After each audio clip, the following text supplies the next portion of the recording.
Vizag railway స్టేషన్లో gate number 3 దగ్గర capsule hotel అని ఉంది. సో ఇక్కడ 200కే బెడ్ ఇస్తారనమాట 3 అవర్స్కి. అదే 24 అవర్స్కి అయితే 400 ఇవ్వాలి సింగిల్ బెడ్కి. అదే డబల్ బెడ్కి అయితే 3 అవర్స్కి 400 ఉంటుంది. 24 అవర్స్కి నేను క్యాప్సల్ హోటల్ మొత్తం ఎట్లా ఉంటుందో ఎక్స్ప్లెయిన్ చేస్తాను. సో వీడియో పూర్తిగా చూడండి. స్టేషన్లో గేట్ నెంబర్ 3 అని ఉంటుంది, అక్కడికి రావాలి. అక్కడికి వస్తే క్యాప్సల్ హోటల్ అని చెప్పేసి బోర్డు కనపడిద్ది. సో బోర్డు చూసి లోపలికి వెళ్ళవచ్చు అనమాట. ఏసీ బెడ్ స్టార్టింగ్ ఫ్రమ్ 200 అని ఉంటుంది. సో ఇక్కడ చూసుకోండి, మనం కొంచెం ముందుకు వస్తే క్యాప్సల్ హోటల్ ఫ్రెష్ అప్ అని ఉంటుంది. Free wifi, hot water, lockers, central AC, snacks, bath ఇవన్నీ ఉంటాయి. 200 నుంచే మనకి బెడ్ అయితే స్టార్ట్ అవుతుంది అనమాట. సెంట్రల్ ఏసీ ఇదిగోండి, ఇక్కడ స్టెప్స్ ఉన్నాయి కదా, ఐరన్ స్టెప్స్, ఇవి ఎక్కి మనం పైకి వెళ్తే రిసెప్షన్ ఉంటుంది. అక్కడికి వెళ్ళి బెడ్స్ ఏమన్నా ఖాళీగా ఉన్నాయా లేదా అని చెక్ చేసుకోవచ్చు.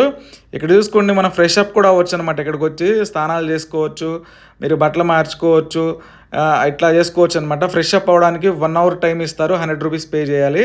రిమైనింగ్ టారిఫ్ ప్లాన్స్ అని ఇక్కడ పెట్టారు. నేను ఆల్రెడీ స్టార్టింగ్లో వీడియోలో కూడా చెప్పాను. రిసెప్షన్ కానీ, బెడ్స్ కానీ, వాష్రూమ్స్ కానీ అన్నీ హైజీన్గా మెయింటైన్ చేస్తున్నారు. ఇక్కడ మనకి కూల్ డ్రింక్స్ కూడా వీళ్ళే సేల్ చేస్తారనమాట, అన్ని ఎంఆర్పీ రేట్లే. ఇదిగోండి, ఇక్కడ కూర్చోవడానికి కొంచెం సిట్టింగ్ ఏరియా కూడా ఉంది. నేను చూపిస్తున్నాను కదా, ఆ డోర్లోంచి లోపలికి వెళ్తే అవన్నీ సింగిల్ బెడ్స్ అనమాట. ఇక్కడ బ్లూ కలర్ ఉంది కదా, ఇవన్నీ హోటల్ రూల్స్. సో వాటిని బ్రేక్ చేయకూడదు.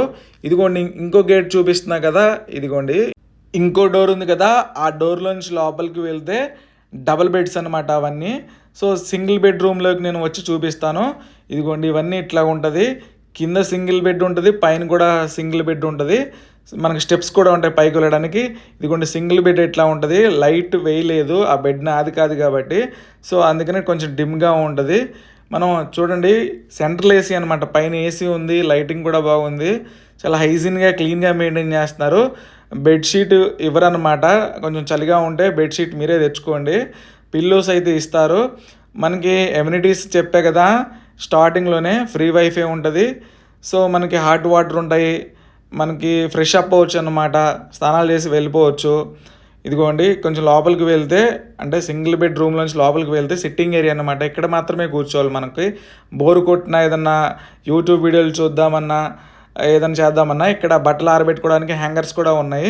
సో నేను నా డబుల్ బెడ్ మీకు చూపిస్తాను. ఇది నా డబుల్ బెడ్ అనమాట. ఇదే ఎందుకు తీసుకున్నానంటే, సో నాకు కొంచెం వర్క్ ఉంది, ల్యాప్టాప్ ఓపెన్ చేసి ఫ్రీగా చేసుకోవాలి. సో మనం ప్రతి క్యాబిన్కి పైన ఫ్యాన్ ఉంటుంది, పైన లైట్ ఉంటుంది. సో ఛార్జింగ్ పెట్టుకోవడానికి ఒక సాకెట్ ఉంటుంది. చాలా క్లీన్గా ఉంటుంది. లైటింగ్ తక్కువ ఉండటం వల్ల మీకు ఇట్లా కనపడుతుంది, కానీ రియల్గా వెళ్తే చాలా క్లీన్గానే ఉంటుంది. నేను కొంచెం హైట్ ఉన్న వాళ్ళకి కొంచెం ఇబ్బంది అనమాట, కాళ్ళు చాపుకోవడానికి అంత కంఫర్ట్గా లేదు. ఎందుకంటే హైట్ తక్కువ ఉన్న వాళ్ళకైతే బాగానే ఉంటుంది. సో నేను ఇంతకుముందు చెప్పా కదా, ఇక్కడ మనం సిట్టింగ్ ఏరియా ఉందని చెప్పేసి, అక్కడ సిట్టింగ్ ఏరియాలో టీవీ ఉంది, బట్టలు ఆరబెట్టుకోవడానికి హ్యాంగర్స్ ఉన్నాయి, ఇంకొకటి ఫ్యాన్ ఉంది. చాలా బాగుందనమాట. అంతా ఎక్కడ హైజీన్గా మెయింటైన్ చేస్తున్నారు. రూమ్ బెడ్స్ అయినా, రిసెప్షన్ అయినా సరే, వాష్రూమ్స్ అయినా సరే క్లీన్గా ఉంది. ఏమి ప్రాబ్లం లేదనమాట. లేడీస్ కూడా స్టే చేస్తున్నారు దీంట్లో, లేడీస్ కూడా స్టే చేయొచ్చు, నో ప్రాబ్లం. వాళ్ళకి సపరేట్ బెడ్స్ కూడా ఉన్నాయి, వాష్రూమ్స్ కూడా ఎలాగ ఉంటాయి. వీడియో నచ్చితే లైక్ చేయండి, షేర్ చేయండి. Thank you.